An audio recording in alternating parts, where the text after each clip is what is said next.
Grabe din talaga ang timing na bago mag-April 22 kung saan sisipot itong si Ombudsman Remulla at Antonio Trillanes sa impeachment mini-trial na gagawin sa Committee on Justice sa House of Representatives, abay, inilabas ni Representative Terry Ridon ang Notice of Disallowance ng Office of the Vice President. Pinababalik nga at pinasasauli ng Commission on Audit ang 375 million Office of the Vice President confidential funds. Kaya nga lang, bakit walang kopya ang Office of the Vice President? Bakit nauna pang nagkaroon ng kopya ang mga buwayang kongresista na ito? Remember na unmodified ng 3 consecutive years sa OVP, hanyari. Ang tanong, bakit parang bumaliktad yata ang COA? At parang napapanahon na malapit na yung impeachment. Tapos biglang lumabas ang Notice of Disallowance na ito. Pero ito lang Commission on Audit, House of Representatives, at sa Malacanang. Ang video na ito na aking ipapakita ay hindi ninyo mabubura sa isipan ng taong bayan. Panoorin natin ito. May I know kung saan po nagastos yung 125 million? Was it spent in accordance with the rules, regulations, and protocol on the expenditure or on the use of confidential? Ating video na to Yes, Mr. Chair. As indicated sa accomplishment report ko, na-liquidate naman po nila based on confidential expenses as required by the joint circular po. Bakit nag-issue po kayo ng Notice of Disallowance?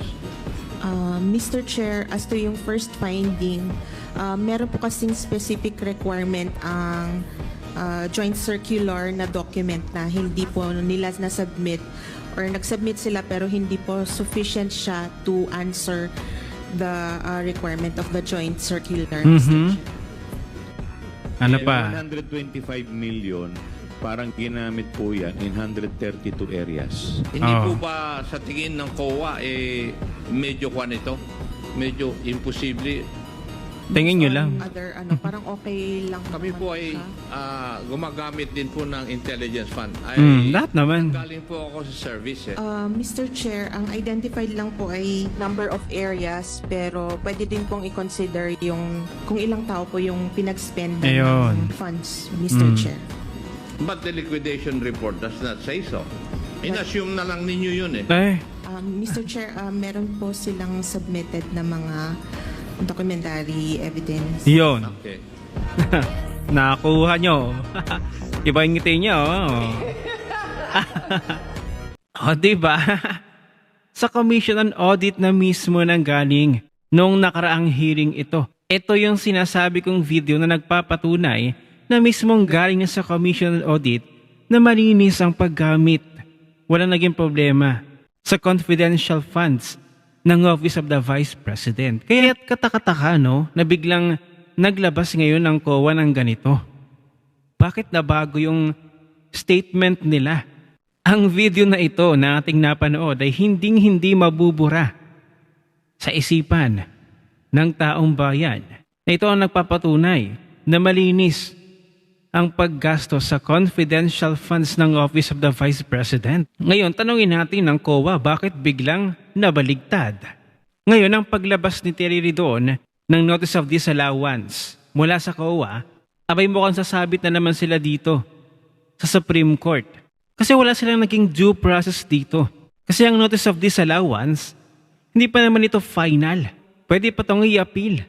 Ang sabi pa nga dito, a Notice of Disallowance does not, in itself, establish that an amount is corrupt or misappropriated. Rather, it indicates that certain expenditures require additional supporting documentation or further explanation to ensure compliance with generally accepted government accounting principles. Such matters are subject to due process and may be resolved and cleared in due course. So ang Notice of Disallowance, kung na-issuean ka nito, hindi ito nangangahulugan na merong amount doon sa pondo na naging corrupt or misappropriated. Kaya ka nagkaroon ng notice of disallowance kasi nire-require ka na mag-submit pa ng mga supporting documents or further explanation to ensure na na-comply mo yung dapat mong i-comply. Masyado naman itong seridon, ano? Samantalang yung nawala ngayon sa gobyerno, abay trilyon-trilyon dahil sa korupsyon. Specifically sa flood control na yan. Pero, yung focus ng gobyernong ito, ng mga buwayang kongresista na ito, ay nakafocus kung paano tatanggalin, sisiraan, pababagsakin ang Vice Presidente ng Pilipinas. Nagayuwala namang ninakaw at hindi naman naging corrupt. Buti na lamang naungkat ni Attorney Jimmy Bondoc kung saan nakadebate niya itong si Attorney Shell Jokno na si dating Pangulong Noynoy Aquino mayroon ngang notice of disallowance na nagkakahalaga ng mahigit 439 million pesos. Wala namang naging impeachment against dating Pangulong Pinoy. Na yung notice of disallowance na yon, hanggang ngayon nga naka-appeal pa rin yun. At walang restitution, walang pagsasauli ng pera. Bakit pagdating kay Vice President Sara, iba yung treatment, ano? Diba? Kapag ibang politiko, okay lang na may notice of disallowance. Hanggang ngayon nga yung notice of disallowance ni dating Noynoy Aquino ay naka-appeal pa rin hanggang ngayon. Nasaan na si Noynoy Aquino? Wala na. Sumakabilang buhay na. Diba? Wala nang naging impeachment noon. Pero bakit nga itong pagdating kay Vice President Sara, abay iba yung trato. Hindi natin alam kung nakapagpaliwanag na ba dito si Vice President Sara o ang Office of the Vice President. Kasi kung hindi pa, ay dapat ipatigil nito ng Korte Suprema. Kasi hindi pa naman final yung decision about sa notice of disallowance. Appealable pa yun. So bakit nirelease agad ni Terry Ridon at wala talagang kopya ang Office of the Vice President, si Vice President Sara? Nauna pang nagkaroon ng kopya ng mga bawayang kongresista. Ano to, COA? Na iba na bang ihip ng hangin? Well, parang expected na rin naman daw. Kasi after mapalitan yung commissioner na bigla-bigla, even nga dun sa ombudsman, si Boying Remulla, na hindi naman qualified, napasok na rin ng Bangag Administration. Kahit hindi posible na mamekos-mekos. Kasi dalawang independent bodies nga napasunod nila. Kaya nga ngayong nabago ang ihip ng hangin mula sa Commission on Audit, na dati, ang sabi nila, malinis ang paggastos sa pondo ng Office of the Vice President. Suddenly, biglang ganito, nagulat ang taong bayan. Anyari na, Commission on Audit, at questionable na ng taong bayan ang inyong kredibilidad. Kung ganun din lang, di halos lahat ng agency, ibalik din yung pera kapag nag-issue ng notice of disallowance. Halos nga lahat ng agency ng gobyerno meron notice of disallowance. Grabe grabe yung kanilang pagpupursige na masiraan, bigyan ng issue, yurakan ang pagkatao ni Vice President Sara. Hindi pa sumasapit ang 2027 at lalong-lalo na pag sumapit na ang 2028. Naku po, sigurado napakarami pang pagdadaanan ni Vice President Sara. And I'm sure marami pang gagamitin ng administrasyon na ito ng mga tao o ahensya para lang mapabagsak si Vice President Sara, para lamang pumabor sa kanila ang lahat.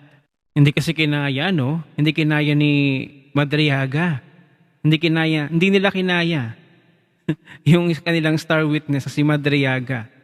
Hindi naging successful. Failure. Ika nga ni Atty. Paulo Panelo, weakest link na may tuturing si Ramil Madriaga laban kay Vice President Sara. Kayo ba? Patuloy niyo pa rin bang susuportahan si Vice President Sara hanggang 2028 hanggang siya ay makatakbo sa pagkapangulo? Abay, share mo na ang video na ito. Mag-iwan ng comment at like dyan sa ibaba at magkita-kita ulit tayo sa susunod na video.